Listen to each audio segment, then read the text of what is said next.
we live in a world of outrageous beauty. But beauty is a value.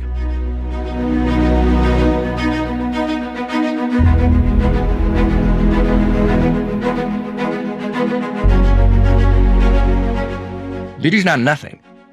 Beauty is not just a beautiful man, a beautiful woman, a beautiful sunset. It's all of those.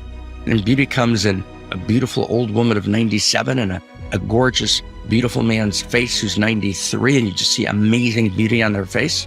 Beauty comes in many shapes and forms, but beauty is something deeper, as Alfred North Whitehead talked about it, and as the Zohar, the 13th century Hebrew interior science document, talks about beauty.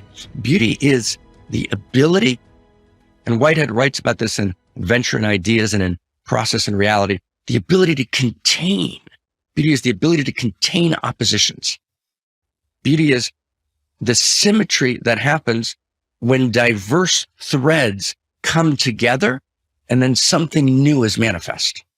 That's how Whitehead talks about beauty. Beauty is that which, as Whitman said, contains multitudes, and what synergizes from those multitudes is something new, which is unimaginably beautiful, right? And for Whitehead, beauty is the primary experience, and goodness and truth are both expressions of beauty. And that's similarly true in the interior sciences of Hebrew wisdom. Tiferet is the illumination of the divine, and Tiferet, Tiferet, Tiferet means beauty. And Tiferet is the illumination of the divine, which is also called Shalom, which is usually translated as peace, but it means wholeness. Wholeness, which is when diverse values which oppose each other come together and live together, and they synergize and they create a larger whole of stunning symmetry, which generates a whole greater than the sum of any of the parts. That's beauty. So Whitehead and the Zohar actually experience beauty in the same way. That's what beauty is. A beautiful person is not some plastic, superficial sense. It's this depth in which the entire person, interior and exterior, shines together, whether that's the beauty of a person or an idea or a landscape or a color that integrates different colors.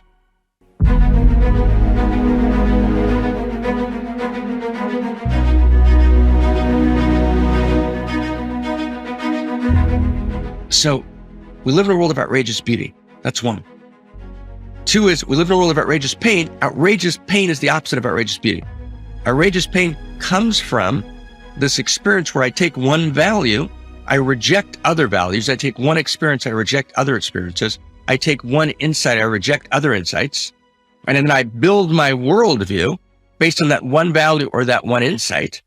I allow my value to stand. I decontextualize it from the larger field of value. And no longer do you have outrageous beauty. You always get outrageous pain. Whenever you decontextualize a value from the larger field of value, and it doesn't live in creative tension with the other values, that creates a new whole, you create outrageous pain.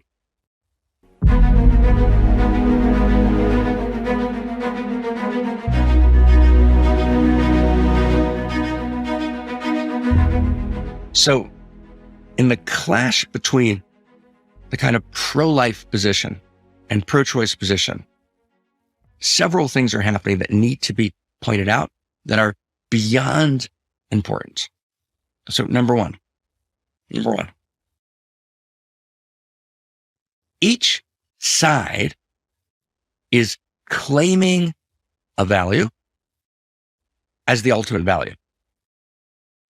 And in some sense or another, dismissing the value of the other side. So the pro-life people are saying the value is life, but particularly they mean the life of the baby. That's the primary value. And protecting the value of the life of the baby is the primary value. And therefore they call themselves pro-life.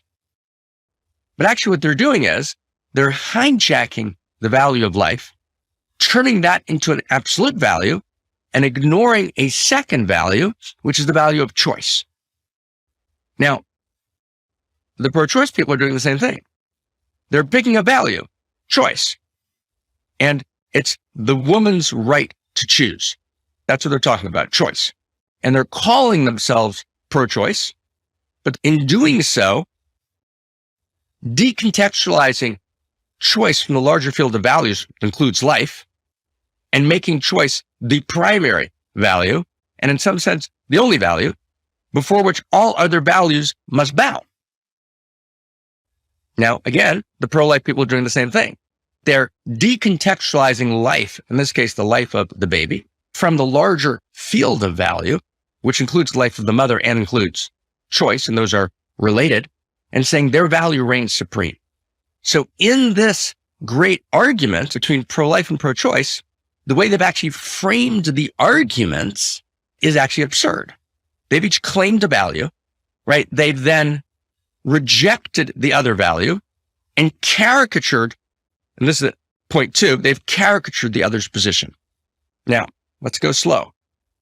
That position, that abortion should be immediately prohibited as soon as there's fertilization, is an extremist pro-life position, just like the position that would allow choice in the 3rd trimester is an extremist pro-choice position.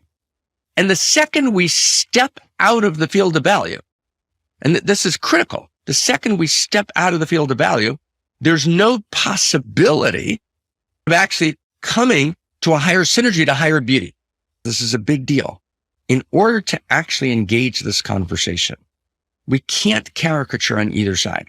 Extremism means you pick one value, you decontextualize your value from the larger field of value, and then you say you can never have enough of your value. That's not outrageous beauty. Outrageous beauty incorporates and integrates contradicting values. The demonization of either side, which is the demonization of the other's value, or more specifically, the transformation of my value into an absolute, before which all other values must bow, that is outrageous pain.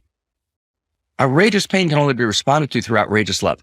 Outrageous love is a perception. Love is knowledge. Love is gnosis. Love allows me to see. Love allows me to know. And love allows me to perceive beauty.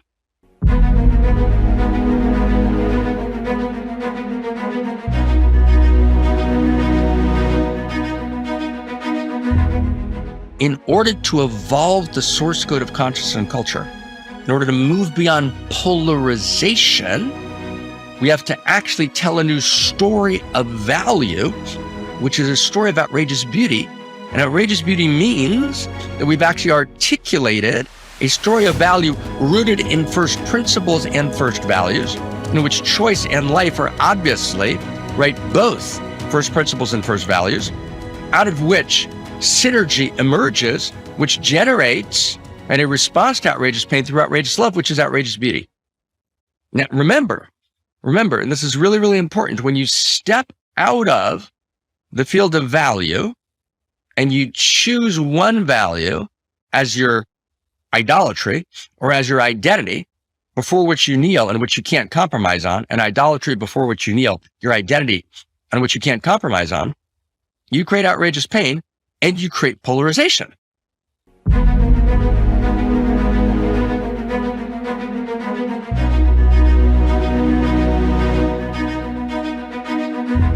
In this basic notion of cosmo-erotic humanism, we articulate a vision of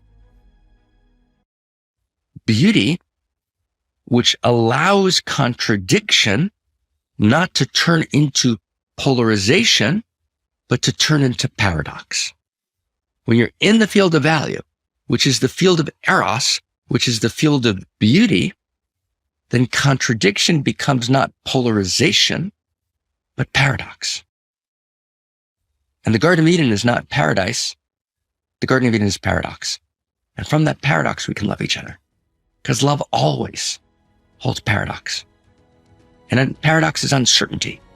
And from that place of epistemic humility and uncertainty, we can create new synergies, new beauties that are unimaginable.